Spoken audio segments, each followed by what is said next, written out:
Hey everybody, Dr. Dan here, and this week we're going to cover chapter 2 in our book.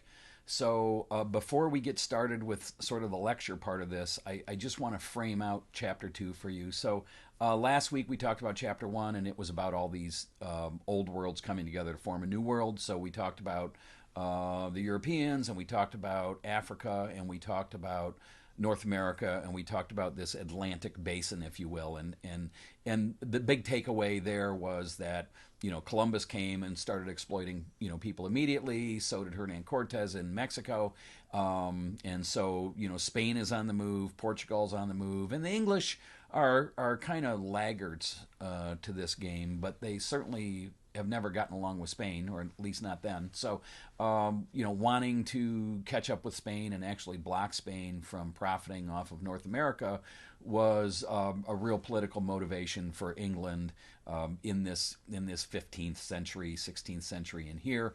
And their motivation is to make money. We're thinking about mercantilism and how national wealth grows, and certainly exploitation of colonies is a good way to do it. So there's that part, but also understand there's a lot of other interactions going on here because, and when I talk about here, I'm talking about North America, because not only are the English, coming over here, but the Spanish have already been here, the Dutch have already been here, the French have been here in the north mainly. So there's a real dynamic between those European civilizations and the Native Americans, and a lot of it revolves around fur trading and trading for firearms and alcohol and all that wonderful stuff that the Europeans brought to the Native Americans. So that's sort of the complicated nature of what's going on in this chapter. And so the chapter themes are about Massachusetts Bay and Virginia as colonies, and I'll talk to you about those a little bit, and then also the Caribbean. So the islands, Cuba, down that way, Cuba, Puerto Rico, Jamaica, Barbados, down in there. So and I'll try to tie all that together. So that's what the chapter covers. So. And it meshes well with this chapter 1, because chapter 1 was about sort of traveling over, and chapter 2 is like, okay, everyone's here, what's going on? So that's that. So but how, what can we do with this history? It's kind of like, okay, who cares? And I think one of the ways that this can bring you value and bring you some perspective is to relate what's going on then to what's going on now. So one way we can do that is talk about a sugar addiction and how that relates to Black Lives Matter and how that relates to George Floyd. And what I'm getting here is that back in the 1500s, sugar was kind of an unknown thing, especially in England, and tea and coffee were rare. But as we get into this age of exploration, spices, foods, more exotic things become more accessible for the populace. And so sugar is sort of a new thing in England in the 1500s, and everybody loves it. No surprise there. I think the textbook says that they were consuming up to 4 pounds a year way back then. I don't know what U.S.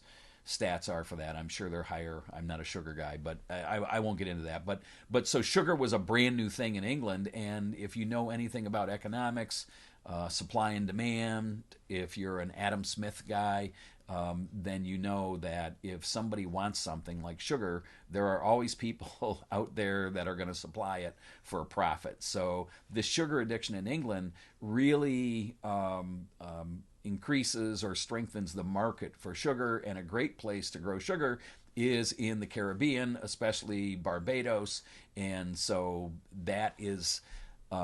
that's important for a couple of reasons, because not just does Barbados represent a brutal beginning to chattel slavery here in this hemisphere, but those ideas about how to set up a sugar island that is run by slaves, those ideas are kind of transferred to the people in the Virginia company that settle Roanoke, and they're like, hey, if this works for sugar, it's going to work great for tobacco, and it might work for cotton. So maybe these African slaves are a good way to go. So that's why this sugar addiction, this connection to Barbados, and then this connection to the beginnings of slavery in the 1600s is so important and how it all ties together. And it seems stupid and silly and simple, but and there's so much more to racism and discrimination and than England's addiction to sugar. But I think that making these connections is valuable for us because it illustrates to us that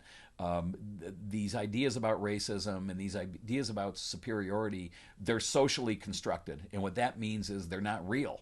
People just create these ideas and they pass them on to their kids, and generationally ideas about racism and discrimination tend to grow, and it's not till generationally it starts to go the other way that it gets better. And I think we're there, but not yet. So that's that part. But I think, get value out of the chapter by saying, okay, why does this matter to me? Well, it matters to me because now I understand how baked in our attitudes are about everything, not just race, but also about religion. So there's that part. So the other thing I want you to get out of this chapter is to understand, why the heck would people come here in the first place?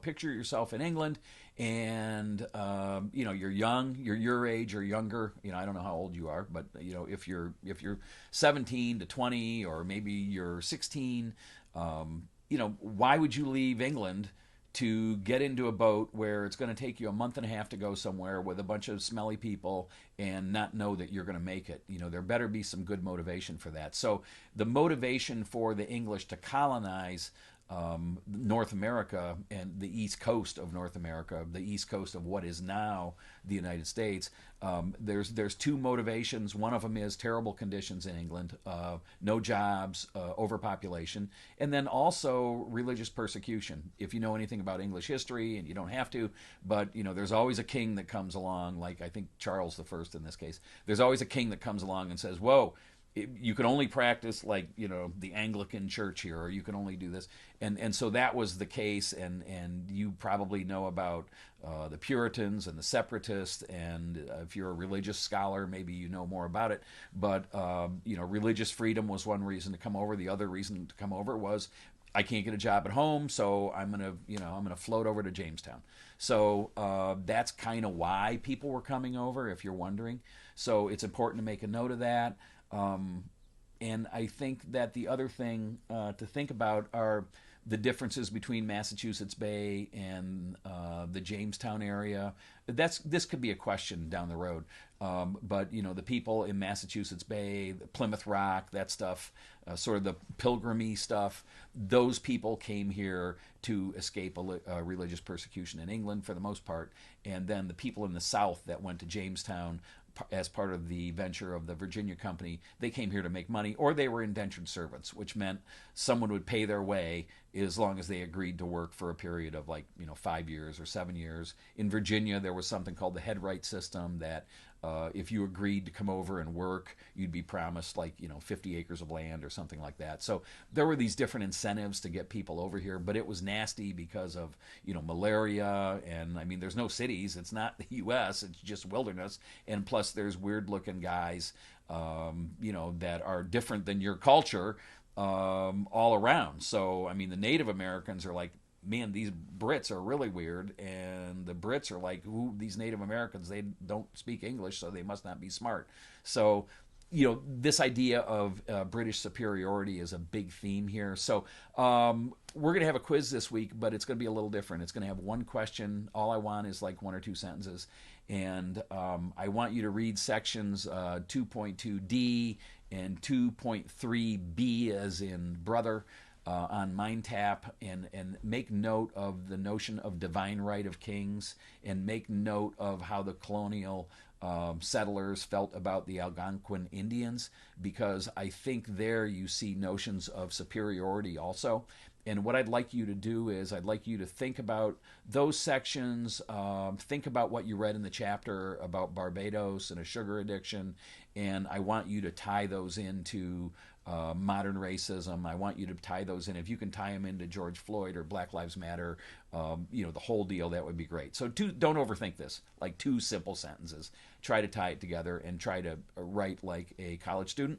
And we'll see how it goes. I kind of changed this assignment recently but I think it's important that we understand the basis for the way people are today. So it's a value we can get out of history. So there's that part. So this week you're going to watch this video, hopefully, and you're also going to watch a video from one of the founders of Black Lives Matter, and it's really short. It's from Patrice Cullors. That name is Cullors, and she's wonderful. And I think listening to her is a great thing to do. And then there's also a video about from Monty Python. It's comedy, and it's a short snippet, and it's the way Dr. Dan feels about the divine right of kings. It's summed up beautifully there. So look at those things. The quiz will be easy. Don't overthink it at all. But the reason we're doing this exercise as sort of a course learning objective is that it's really important that we understand how to relate the past to the present, because all history is sort of the developing present. So that's it for this week. If you have any questions about the chapter, let me know. You guys are doing a great job. Stay safe. See you later. Bye.